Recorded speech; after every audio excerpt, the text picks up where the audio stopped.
Oke, jadi saya memberikan judul firman Tuhan pada hari ini, ketika dalam kesesakan atau dalam bahasa Inggrisnya in a state of greatly distress. Saya ambil firmannya dari 1 Samuel 30 ya, dari kisah Daud. Karena saya melihat ya dan mengetahui bahwa semakin hari kehidupan orang itu katanya nggak semakin enak, tapi katanya semakin nggak enak. Ya, saya nggak tahu benar apa enggak. Tapi kenyataannya banyak yang share ya. Dan dari berita pun kita bisa tahu katanya dunia semakin tidak enak ya. Pekerjaan-pekerjaan yang menggunakan tenaga manusia pun itu terancam. Ya, digantikan dengan robot, digantikan dengan AI ya, yang begitu modern. Dan bahkan juga kejahatan semakin bertambah, kesusahan semakin bertambah. Jadi perubahan yang ada saat sekarang ini begitu cepat terjadi ya. Gak mudah lagi ya.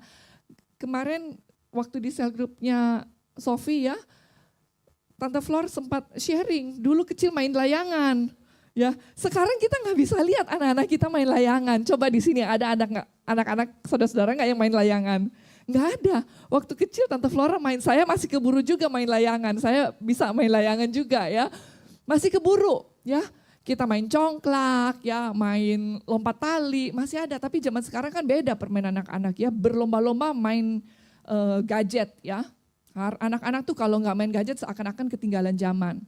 Dan dengan berkembangnya zaman itu sebenarnya ada baiknya dan ada nggak baiknya. Lewat perkembangan zaman juga ternyata banyak orang yang stres. Orang yang mengalami depresi semakin banyak ternyata. Bukannya mempermudah, membuat hati lebih damai sejahtera, kerjaan kayaknya lebih cepat selesai ya. Kalau dulu kan kita mau kontak seseorang, saya ingat dulu saya masih kecil ya. Kalau mau kontak cici saya, mau telepon aja harus pergi dulu ke kantor Telkom, kring minta disambung gitu ya.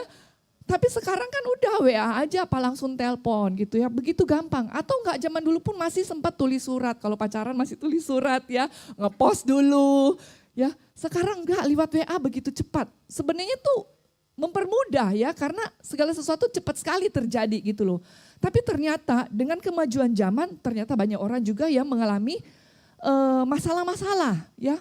Terjadi banyak hal yang membuat justru jadi stres ya. Ada medsos ya, Instagram, TikTok, nggak tahu apa lagi ya.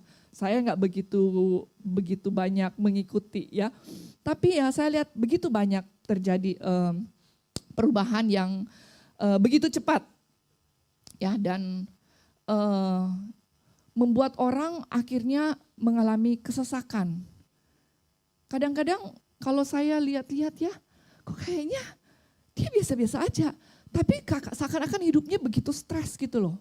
Kemarin saya sempat ngobrol juga dengan salah seorang teman saya. Ada begitu banyak kecemasan yang dia alami. Dan di akhir dari pembicaraan kami, akhirnya dia mengatakan bahwa dia hanya berserah kepada Tuhan karena dia anak Tuhan juga ya.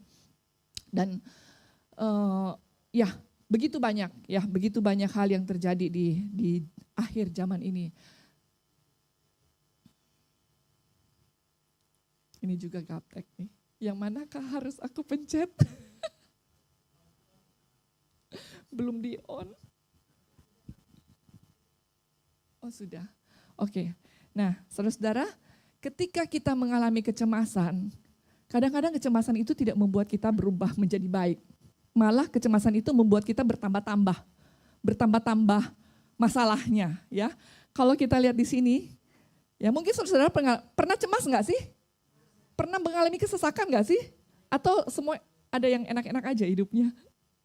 Ya, pernah ya? Pernah ya? Sering? Kasihan deh lu. Ya, jadi ketika kita mengalami kecemasan, ternyata atau dalam kesesakan itu bisa kita takut, bisa kita malu. Ya, kalau ada masalah sesuatu terjadi yang tiba-tiba itu kita kadang-kadang ada perasaan malu. Ya, terus kita bisa marah. Kita bisa sedih, kita bisa nangis-nangis kayak anak kecil, kita bisa cemas, khawatir, kita bisa sakit, ya, asam lambung naik, ya enggak tante, tante langsung ketawa. Pengalaman ya Tante. Ya, asam lambung naik. Terus merasa sendiri, aduh kayaknya di dunia ini aku paling malang. Gak ada yang mengerti kesesakan saya. Dan seakan-akan ketika kita dalam kesesakan itu kita tidak ada harapan. Ke kiri salah, ke kanan salah, ke depan salah, ke belakang salah. Ya, ke bawah gak bisa, udah tanah. Ya, terus kita mulai menyalahkan orang lain. Siapa di sini yang suka menyalahkan orang lain? Kalau saya juga, saya sering menyalahkan. Saya paling sering nyalahin orang lain.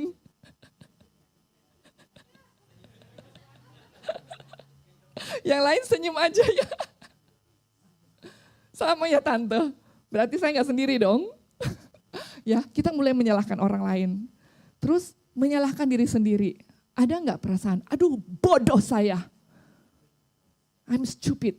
Ya, pernah nggak ngomong begitu? Ya, kenapa saya melakukan ini? Kenapa saya melakukan itu? Kita mulai menyalahkan diri sendiri. Ya, banyak sekali, ya, yang membuat kita akhirnya kesesakan itu tidak membuat kita lebih baik, tapi kita tuh menjadi semakin worse, bukan menjadi baik. Jadi cemas atau dalam kesesakan itu tidak membuat kita baik, tapi kita membuat kita kadang-kadang semakin salah ya. Kalau kita salah langkah, ini yang terjadi ketika kita tinggal di dalam kesesakan itu, ketika kita menghidupkan kesesakan itu dalam hidup kita. Ya. Nah, kita mau belajar bersama-sama ya dari 1 Samuel 30 ayat 1 sampai 10. Saya tidak masukin di sini ya. Saya ingin kita buka sama-sama Alkitab. Yang punya handphone pasti punya Alkitab. Ya, enggak hanya game atau aplikasi Timu or Shin or Amazon, tapi harus ada aplikasi Alkitab. Atau ada enggak yang enggak punya aplikasi Alkitab di handphone? Keterlaluan. Ya, oke. 1 Samuel 30, saya pengen kita baca bersama bergantian. Yang cewek, yang merasa diri wanita, kita baca ayat 1 yang ganjil, kemudian yang pria baca ayat yang genap. Oke, kita baca sama-sama ayat 1. 1, 2, 3. Judulnya dulu ya. Ziklag terbakar, pembalasan Daud kepada orang Amalek. Ayat 1, sama-sama yuk. Ketika Daud serta orang-orangnya sampai ke Ziklag, pada hari yang ketiga, orang Amalek telah menyerbu tanah Negeb dan Ziklag. Ziklag telah dikalahkan oleh mereka dan dibakar habis. Ayat 2.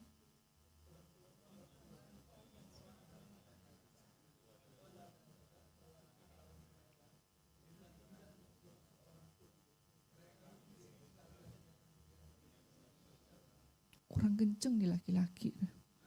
Kurang semangat. Ayo yang semangat. Ayat 3, cewek ya. Ketika Daud dan orang-orangnya sampai ke kota itu, tampaklah kota itu terbakar habis. Dan istri mereka serta anak mereka yang laki-laki dan perempuan telah ditawan. Ayat 4.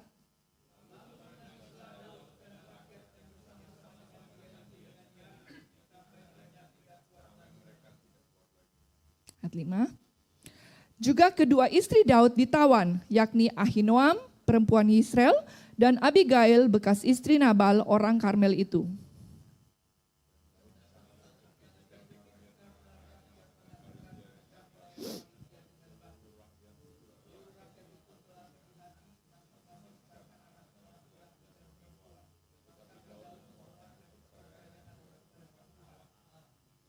Ayat 7. Lalu Daud memberi perintah kepada Imam Abiatar bin Ahimelek, bawalah efod itu kepadaku. Maka Abiatar membawa efod itu kepada Daud. Ayat 8.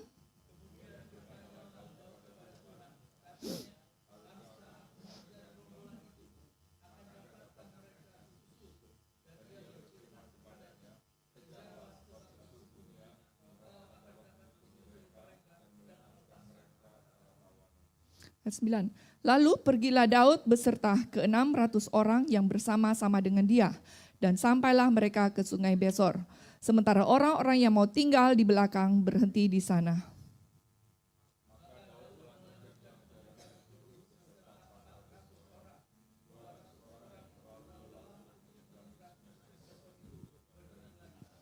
Puji Tuhan. Pernah nggak saudara-saudara baca kisah ini? Ada yang pernah baca? Yang lain gak pernah baca. Saudara-saudara, saya mau encourage ya. Baca firman Tuhan sangat baik buat kita. Karena itu walaupun ya kita baca firman Tuhan dari perjanjian lama, itu banyak cerita yang mengencourage kita, membuat kita belajar tentang kisah-kisah yang ada di Alkitab. Dan dari situ kita bisa tahu bagaimana anak-anak Tuhan, ya hamba-hamba Tuhan pada zaman itu menghidupi firman Tuhan. Bagaimana mereka bisa survive, bagaimana mereka bisa menjadi pahlawan-pahlawan iman. Kita belajar dari Alkitab. Ya, dan saya senang sekali baca Samuel, Raja-Raja, Tawari, karena dari situ saya bisa tahu kehidupan bangsa Israel ya ketika mereka dipimpin oleh raja-raja manusia ya. Dan sangat seru ya, kalau pernah baca Koping Ho ini lebih seru dari Koping Ho ya. Nah, saudara, jadi kalau kita baca tadi ya, kira-kira nangkap nggak cerita ini? Cerita tentang Daud, pasti bisa nangkap lah ya. Jadi ceritanya Daud saat itu, saya flashback sedikit ya di pasal-pasal selanjutnya, sebelumnya. Daud itu sebenarnya dia lagi hidup di dalam pelarian, dia lagi dikejar-kejar oleh Saul. Kan Daud diurapi menjadi raja, kemudian dia sudah dinubuatkan akan menjadi raja pengganti setelah Saul ya. Karena Tuhan tidak berkenan lagi terhadap Saul. Tapi Saul tidak suka terhadap Daud ya. Jadi Daud ini mau dibunuh oleh Saul dan dia melarikan diri. Dia tinggal di padang gurun ya, di wilderness. Dan akhirnya ya dia di 1 Samuel 27:28 ya, dia tuh datang 26 kalau nggak salah, dia tuh dari di pelariannya itu dia pergi ke Akis. Ya, Raja Gad, dan di situ dia numpang tinggal di situ. Ya, dia numpang tinggal di situ. Ya, seakan-akan dia menjadi musuh dari bangsa Israel saat itu. Dia berpura-pura menjadi musuhnya bangsa Israel dan seakan-akan dia berpihak kepada Raja Akis saat itu ya. Karena Raja Akis ya bersama dengan bangsa-bangsa Filistin di situ, mereka gak suka sama bangsa Israel dan mereka tuh berperang ya, sampai sekarang pun masih berperang bangsa Israel ya, gak selesai-selesai. Nah, jadi Daud di situ waktu dia ketemu dengan Akis senang sekali ya, karena seakan-akan Daud ini berpihak sama dia kalau mau melawan bangsa Israel. Dan setiap kali kalau disuruh berperang, ternyata Daud ini dia berperang melawan bukan bangsa Israel ya. Bangsa Israel kan bangsanya sendiri, tapi dia bangsa-bangsa Filistin yang ada di sekitarnya dia yang dia jajah dan dia bunuh semua, dia habisin semua, dia bawa jarahan kasih ke Akis. Tapi Akis pikir ya dia kemana-kemana gitu ya. Dan Akis sangat senang dengan Daud. Sampai satu hari Akis mengajak Daud ya untuk ikut berperang bersama-sama dengan orang Filistin untuk melawan bangsa Israel. Tapi ya ketika mereka ada di Afek, raja-raja, panglima-panglima orang Filistin itu melihat Daud. Ya, dan ketika mereka melihat Daud, mereka bilang, ini Daud kan, ini bangsa, dia kan orang Israel, kenapa dia ada di sini? Dan Akis bilang, dia itu teman baik saya, dia itu tuh suka nolong saya, ya, dia ikut kita berperang, dia akan bantu kita. Tapi raja-raja, panglima Filistin nggak suka, nggak mau, suruh dia pulang, nanti dia balik melawan kita, ya. Sampai akhirnya si Akis tuh ngomong sama Daud, aduh Daud, sorry ya, kamu harus pulang deh.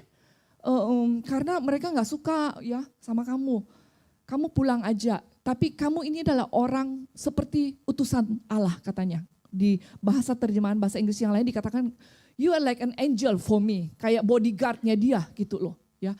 Dan Daud secara manusia siapa sih yang nggak bangga gitu loh ya, dianggap penting sama seorang raja.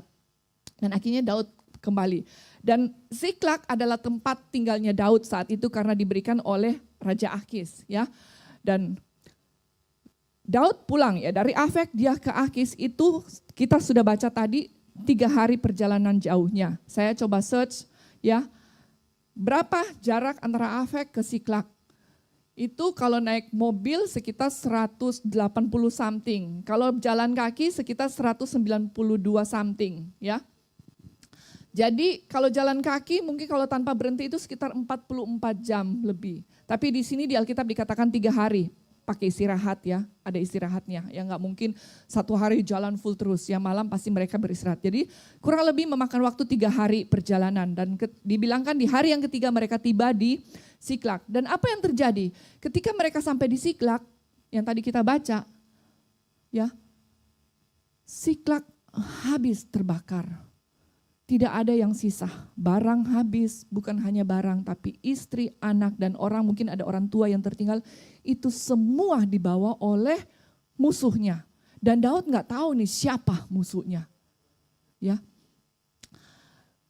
Coba bayangkan saudara-saudara ya, para panglima, ya para prajurit bersama-sama Daud, mereka pulang dari Afek pergi ke Siklak ya, pasti dong ya. Bapak-bapak kalau pulang kerja kan pingin sampai di rumah tuh disambut oleh istri dan anak. Istrinya udah masak ya, anaknya udah nungguin, papa saya pulang hari ini gitu ya. Tapi ya pasti udah ngebayang dong ya. Aduh saya udah kangen nih makanan istri saya udah kangen sama mama saya udah kangen sama anak saya. Tapi ketika sampai di sana ternyata habis semua. Bisa nggak bapak-bapak yang ada di sini bayangkan ketika bapak-bapak pulang ke rumah, cari istri nggak ada. Kalau istrinya lagi pergi shopping bisa ngomel-ngomel, ini kemana sih? Gue pulang rumah nggak ada, ya. Tapi ini lenyap, ya, nggak ada. Yang ada tinggal puing-puing, dikatakan habis terbakar, dibakar oleh musuh. Dan di situ saudara-saudara ya, mereka 600 orang bersama dengan Daud saat itu. Dikatakan mereka menangis sampai tidak kuat lagi untuk menangis. Saudara pernah nggak menangis sampai nggak kuat lagi untuk menangis? Pernah nggak ngalamin itu? Pernah? Sampai tidak ada tenaga lagi untuk menangis. Dan di sini dikatakan bukan wanita yang menangis. Pria yang dibilang gagah perkasa. Yang dibilang jagoan, tapi di sini mereka menangis sampai tidak kuat lagi menangis. Bisa nggak ngebayangin betapa parah, betapa susah hati mereka saat itu. Ya, wanita aja di sini pernah nggak ada yang menangis seperti itu? Sampai nggak kuat menangisnya. Satu keadaan yang sangat-sangat mengenaskan. Mereka menangis sampai nggak ada tenaga, itu benar-benar luar biasa, ya.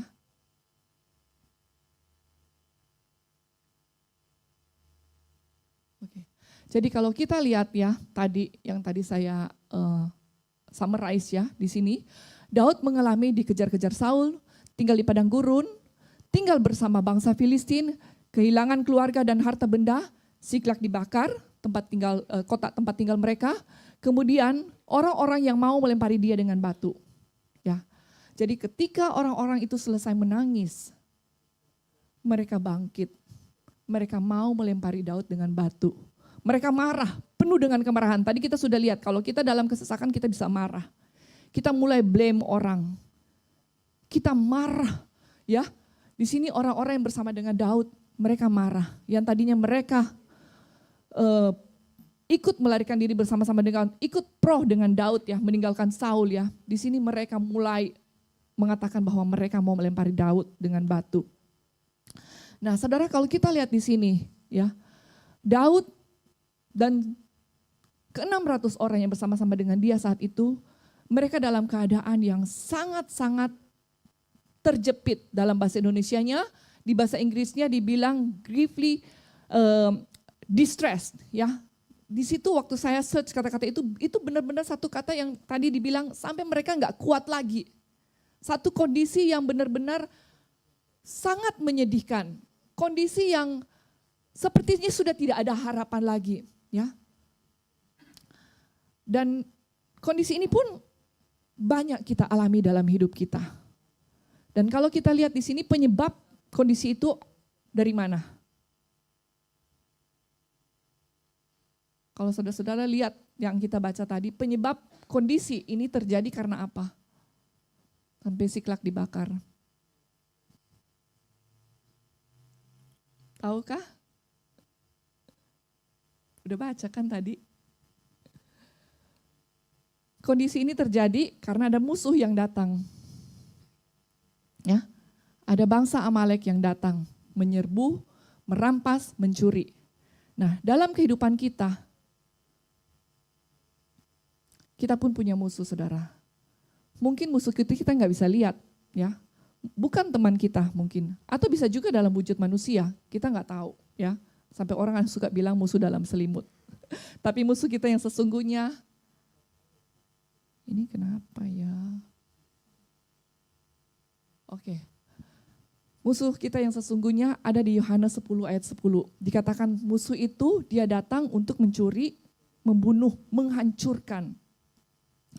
Nah, dalam hidup kita mengalami musuh, ya. Dalam financial, ya, kita mengalami struggle dalam financial, dalam family, relationship, banyak relationship yang rusak, kesehatan, emosional, ya, materi-materi yang lain, kemudian passion kita, semangat kita, kadang-kadang kita dibikin down oleh perkataan orang, kita jadi down, kita hilang semangat. Kemudian kasih kita pun jadi memudar. Banyak kasih terhadap pasangan memudar. Kasih terhadap orang tua dan anak memudar. Kasih antara sahabat pun memudar. Kemudian kehausan akan firman Tuhan itu juga memudar. Kerinduan untuk memuji Tuhan itu pun dicuri oleh iblis. Sukacita kita dicuri oleh iblis. Dan ujung-ujungnya sebenarnya apa? Ini hanya bahan-bahannya yang iblis olah, ya. Tapi dia intinya adalah menghancurkan iman kita kepada Tuhan. Ketika kita mengalami masalah-masalah dalam hidup kita, ketika kita mengalami hal-hal yang tidak enak di dalam hidup kita, itu kita sedang diproses oleh iblis untuk menghancurkan iman kita kepada Tuhan. Nah, kita mau belajar dari Daud, apa yang Daud alami tadi, ya. Ketika dia mengalami kesesakan, apa yang dilakukan? Ketika orang lain ngeblame dia, ketika orang lain mulai menyalahkan dia, bahkan mau membunuh dia, ya, dia tidak balas blame. Dia tidak menyalahkan Tuhan juga. Dia tidak marah dengan Tuhan. Tetapi kita belajar dari ayat 6. Ya. Dikatakan di situ Daud menguatkan kepercayaannya kepada Tuhan. Kalau kita baca di 1 Samuel 30 ayat 6 ya. Daud di tengah-tengah himpitannya, dia menguatkan kepercayaannya kepada Tuhan. Dia enggak tunggu orang lain untuk menguatkan iman dia. Dia enggak tunggu Tuhan untuk menguatkan iman dia. Tapi dia menguatkan dirinya sendiri, menguatkan kepercayaannya sendiri kepada Tuhan. Berapa banyak di antara kita bisa ngomong, aduh ketika saya susah Yoki gak datang besuk saya, gak doain saya. Ada gak ya ngomong gitu, benar-benar gak ada. Ya, kok Rusti gak telepon saya? Saya gak ke gereja 1 kali, kok saya gak ditelepon gitu ya. Gak ya. Daud dia menguatkan dirinya sendiri. Di Mazmur 18 ayat 2 dikatakan dalam bahasa Inggris ya. Jadi kalau kita lihat di terjemahan yang lain itu di bahasa Indonesianya ayat 3 ya. Di bahasa Inggrisnya ayat 2. The Lord is my rock and my fortress and my deliverer, my God, my strength, in whom I will trust, my shield and the horn of my salvation, my stronghold. Kalau di bahasa Indonesianya, saya cari-cari, makanya saya taruh bahasa Inggrisnya, saya cari-cari, nggak ada dibilang in whom I will trust. Ya, bahasa Inggrisnya apa in whom I will trust? Kepada dia yang saya percayai. Ya, bahasa Inggrisnya ada in whom I will trust. Kalau kita lihat ya di kitab Mazmur itu juga ditawari. Itu ada kata-kata Daud, dia menguatkan kepercayaannya. Berkali-kali dia suka mengatakan, dia menguatkan, dia percaya, dia mengatakan kepada dirinya, I will trust, I will trust, I will trust. Dia selalu mengatakan kepada Tuhan, I will trust you, my Lord, my rock, my fortress, my delivery, my salvation, my stronghold. Ya, Daud selalu mengungkapkan itu dalam hidupnya dia. Dia menghidupkan kepercayaannya kepada Tuhan. Sangat penting ya, itu membangun iman. Terus terang saya membangun iman saya banyak belajar dari Daud. Selain dari Tuhan Yesus, saya banyak belajar dari Daud. Makanya saya senang baca kisah Daud ya. Daud salah satu favorit saya ya. Banyak hal yang Daud lakukan dalam hidup dia membangun kepercayaannya kepada Tuhan. Dan di sini ada satu perkataan dari seorang hamba Tuhan ya. Dia mengatakan tentang kehidupan beriman. Kehidupan beriman bukanlah tentang melakukan dengan baik atau sempurna supaya hidup kita lebih baik, hidup kita lebih enak, ya. Kita hidup beriman supaya kita diberkati. Kita hidup beriman, saya beriman, usaha saya lancar, ya. Posisi saya akan naik terus, saya berprestasi, ya. Di sekolah saya berhasil terus, saya juara. Bukan itu berimannya. Tapi kehidupan beriman adalah tentang berpegang teguh pada Tuhan dalam kepercayaan. Dengan yakin kita pegang Tuhan. Dalam keadaan apapun kita tetap berpegang kepada Tuhan. Bahkan ketika Anda dan saya mungkin tidak mengerti apa yang dia lakukan. Apa yang sedang terjadi. Ya. Melalui kebaikan dan keburukan yang terjadi, melalui kejahatan yang disebabkan oleh orang lain, atau kekacauan yang disebabkan oleh diri Anda sendiri, saya sendiri, ya, Anda tetap percaya kepada Tuhan. Itulah yang dikatakan kehidupan beriman. Jadi kehidupan beriman kembali bukan karena kita hidup, saya mau hidup baik-baik, saya mau taat pada Tuhan supaya saya diberkati. Supaya saya hidupnya enak. Tidak. Ya. Seorang Daud, waktu dia dalam pelarian, dia sudah mengalami janji Tuhan. Dia sudah dibuatkan, bahkan dia sudah diurapi untuk menjadi raja Israel saat itu. Ya. Waktu dia pergi ke Raja Akis, dia itu bukan sebagai penggembala domba, tidak. Tapi dia itu sudah seorang prajurit yang sudah mengalahkan Goliat. Dia sudah diangkat menjadi salah satu orang pahlawan Israel untuk berperang, ya. Dan dia sudah menerima janji Tuhan, tapi lihat kehidupannya. Dia mengalami padang gurun. Dia mengalami kesesakan dalam hidup dia. Jadi kita sebagai anak Tuhan, walaupun kita sudah menerima janji Tuhan, belum tentu hidup kita akan terus enak. Belum tentu hidup kita akan di awan-awan. Kalau di awan-awan udah gak balik lagi. Ya, terus dilanjut ke atas. Ya, tapi kita akan mengalami proses demi proses. Kita akan mengalami jatuh bangun. Seperti di Mazmur 23 dikatakan, ya. Tuhan adalah gembalaku, aku tidak akan kekurangan. Ya, dia memberikan aku di padang yang berumput hijau. Di ayat selanjutnya dikatakan, sekalipun aku dalam lembah kekelaman, aku tidak takut bahaya. Jadi Daud mengalami rumput hijau, dia pun mengalami kekelaman. Dia mengalami bahaya juga, tapi dia percaya ada Tuhan bersama dengan dia. Ada Tuhan yang menyertai dia. Saya teringat dengan satu ayat di Roma 4, ayat 18 ya. Di situ berbicara tentang Abraham, tentang iman. Abraham juga dikatakan sebagai bapak orang beriman. Di ayat 18 kalau tidak salah di bahasa Indonesia dikatakan ya, sekalipun tidak ada dasar untuk percaya. Tapi di bahasa Inggrisnya saya lihat dalam arti bahasa Indonesianya yang bertentangan. Jadi yang sebenarnya tidak masuk akal untuk percaya. Tapi di situ dikatakan Abraham tetap percaya kepada janji Tuhan. Itu adalah kehidupan beriman. Dan ada satu cerita ya, kisah nyata. Seorang misionari, kalau saudara-saudara juga suka baca tentang misionari-misionari, namanya Gladys Aylward ya. Dia seorang misionari dari Inggris, dia ke China di sekitar tahun 1930-an ya. Dia saat itu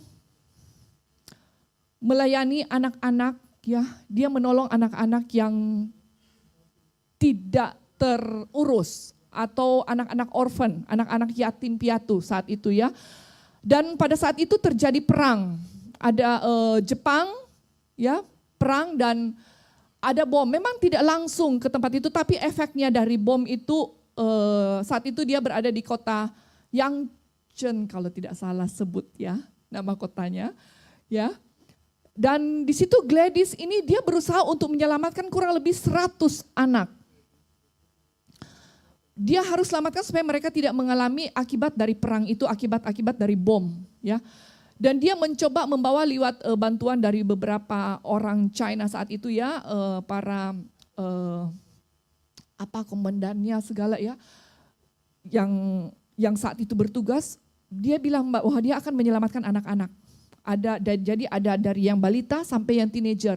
Dan dia akan membawa anak itu ke kota lain supaya mereka selamat. Ya, lewat gunung, lewat tempat yang dia sudah tahu jalan-jalannya, yang mereka berjalan berhari-hari ya. Nginap di tempat ya tertentu ya yang mereka harus beristirahat, kemudian melanjutkan perjalanan lagi sampai tiba di satu sungai namanya Yellow River ya. Di Yellow River itu ketika dia sampai di Yellow River, Gladys dalam hatinya dia menangis. Dia sepertinya putus harapan karena kapal bot yang mengangkut orang dari Yellow River itu ke seberang itu semuanya sudah pergi, tidak ada lagi bot yang tersisa. Dan di situ dia down. Tapi anak-anak yang bersama dengan dia, yang pernah ditabur firman Tuhan, mengatakan kepada dia tentang kisah Musa menyeberangi bangsa Israel ya, lewat laut yang terbelah. Dan di situ Gladys waktu dikatakan tentang kisah Musa, dia berkata, tapi saya bukan Musa. Saya tidak punya kuasa seperti Musa. Tapi apa, saudara-saudara yang anak-anak itu jawab, makanya anak-anak kadang-kadang lebih hebat imannya. Ya, anak-anak itu berkata, tapi Yehova itu tetap Tuhan. Dia tetap berkuasa. Yehova yang Musa sembah sama dengan yang kita sembah. Dan di situ mereka bersama-sama berseru kepada Tuhan. Mereka menyanyi memuji Tuhan, dan ketika mereka menyanyi memuji Tuhan, di tengah kesesakan, Tuhan kirim pertolongan.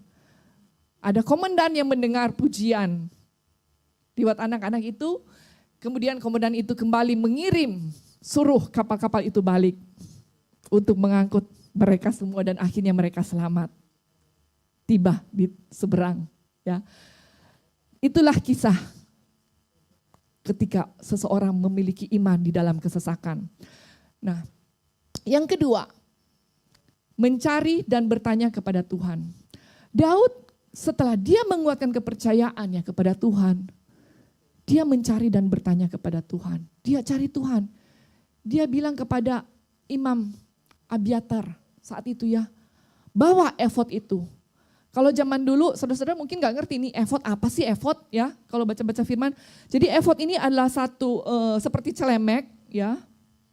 Itu di situ ada batu-batu permata menggambarkan jumlah dari bangsa Israel ada 12 batu. Nah di situ kalau zaman dulu itu seorang imam akan datang berdoa ya, meminta petunjuk Tuhan, mereka harus pakai perlengkapan yang sempurna untuk menghadap Tuhan. Meminta petunjuk Tuhan, mereka harus menggunakan efod itu. Zaman sekarang ini efod itu berbicara tentang Tuhan Yesus, prediksinya ya. Saya masih belum tahu persis, tapi waktu saya pelajari ini, itu menggambarkan tentang Yesus, bahwa Yesuslah imam besar itu. Dia sudah sempurna, dia tidak perlu segala macam lagi karena dia sudah sempurna. Nah zaman ini kita datang kepada Tuhan Yesus ya. Jadi Daud saat itu dengan sepenuh kepercayaannya, dia datang kepada Tuhan, dia cari Tuhan.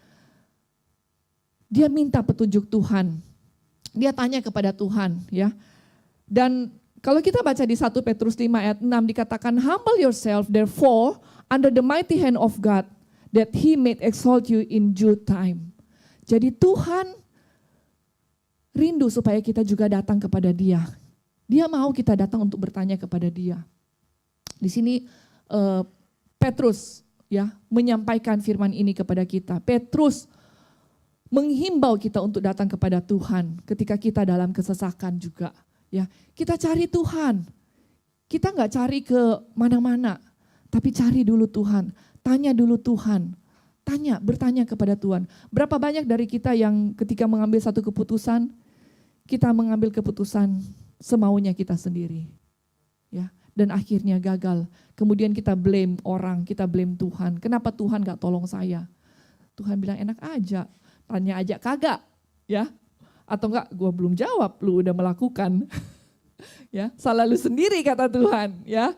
Tapi ketika mencari dan bertanya kepada Tuhan, saya percaya Tuhan akan datang kepada saudara dan Tuhan akan menjawab. Yang ketiga di ayat yang ke-9 dan 10 dikatakan ya, ketika setelah Daud bertanya kepada Tuhan, Tuhan bilang, pergi, kejar. Daud bertanya, Tuhan haruskah aku kejar mereka? Kejar. Akankah aku dapati mereka? Engkau akan mendapati mereka. Ya. Nah, di sini Daud taat kepada Tuhan. Dikatakan, do not take action until God gave you the guidance.